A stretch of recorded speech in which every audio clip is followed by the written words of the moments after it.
Hello everyone, welcome to Sweetie Speaks official YouTube channel. Today we are going to learn very interesting concept in System Verilog OOPS, which is static class variables. First, let's understand what do I mean by static class variable. Now, when you create a class, you are going to instantiate it and create various objects of that class. This class object will have various variables. Say for example, I have a class transaction in which I declare variables data, which is 32-bit, and address 8-bit. These variables are called as local variables. Why? Because whenever you create an instance of this class transaction, every object which you instantiate will have a different copy of these variables data and address. Every object will have a different copy. That's why they are called as local variables, because they are local to a particular instance of a class. Now what if I want to have a variable which is common for all objects of a class? It means I want to create only one copy of this variable across all instances of a class. Such variables are called as static variables. It is a variable which is shared between all instances of a class. You can create hundreds of instances of a class, but there will be only single copy, only one copy of a static variable. It means this static variable, the scope is class, not object. Static variable is a class variable, not a object variable. How do we create static variable? You need to declare the variable using the keyword static. And how do we initialize it? Since these variables are common for all instances of a class, you need to initialize it during declaration itself. That's the ideal way, and it's best to initialize it before any object of the class is constructed, because all objects of the class are sharing this variable. That's why the declaration needs to happen before any object of the class is constructed.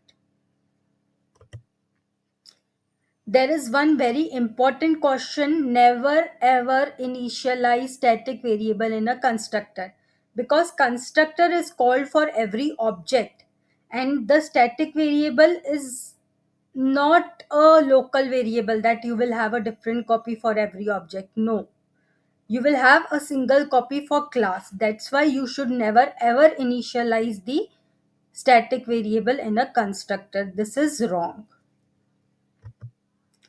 Why do I need static class variable? Let us understand this with the help of example scenario. In your test bench, you create a lot of instances of a particular class. Say you have a transaction and you will create a lot of transactions. Now you want to keep the count of transactions. How many transactions were created? You want to keep a count. How are you going to do that? One best way to do that is by creating a static class variable. You can count the number of transactions in your test case. Now what we will do, we understand the theory of static variable. Now we will understand it practically by creating a coding example. We will understand that example, we will run it, and we will analyze the output. Let's see a coding example of static class variable. This is the coding example of static variable. Let's understand this code. You have a class transaction. This transaction class has two local variables, 32-bit data and 8-bit address. My objective is I want to keep a track of number of transaction classes created. So I am creating a static variable Here you can see this is a static variable and I am naming it as count, which is transaction count, and I am initializing it to 0. Then in the constructor, this is the constructor of the class. Every time the object is created, I am incrementing this count variable. It means how many times the object is created, your count variable will keep on getting incremented. When the first object is created, it will get incremented to 1. Then when second object is created, again one more increment, and so on. And I have a task to display the value of count. I am creating 3 instances of transaction class T1, T2, T3, 3 different instances, and after creating every instance, I am displaying the value of my count. It means here what should be the output when the first object is created, your count value should be 1. When the second object is created, count value should be 2. When third object is created, count value should be 3. Why? Because every time you are calling a constructor of the class which is new, you are incrementing the count. Now let us run this example and see if we are really getting the output as we had expected. Here you can see every time the count is getting incremented. 1, 2, 3. Every time you call new, your count will get incremented. It means you can keep a track of number of transaction classes in your test. This is just a sample example which I gave you for understanding. Now what you have to do, you create a lot of other examples for the static variable with your own understanding. You can create multiple static variable. Maybe some static variable you want to increment by 1. Then maybe there is another static variable which you want to maintain and you want to increment it, decrement it, whatever you want to do.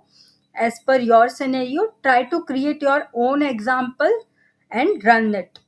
That's when static variable will be more clear. The more you practice, the more it will be clear to you.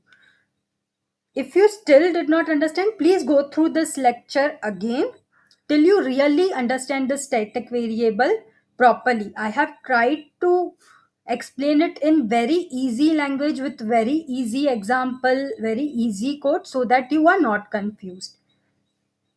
To stay tuned to such quality content, easily understandable content in VLSI, you can subscribe to Sweetie Speaks official YouTube channel and also let all VLSI enthusiasts know, whoever is your friend or colleagues or college mates, or even some people who are in industry who are looking to expand their domain knowledge, they can get benefited from this free content. You can let everyone know so that everyone is able to understand VLSI concepts in easy language.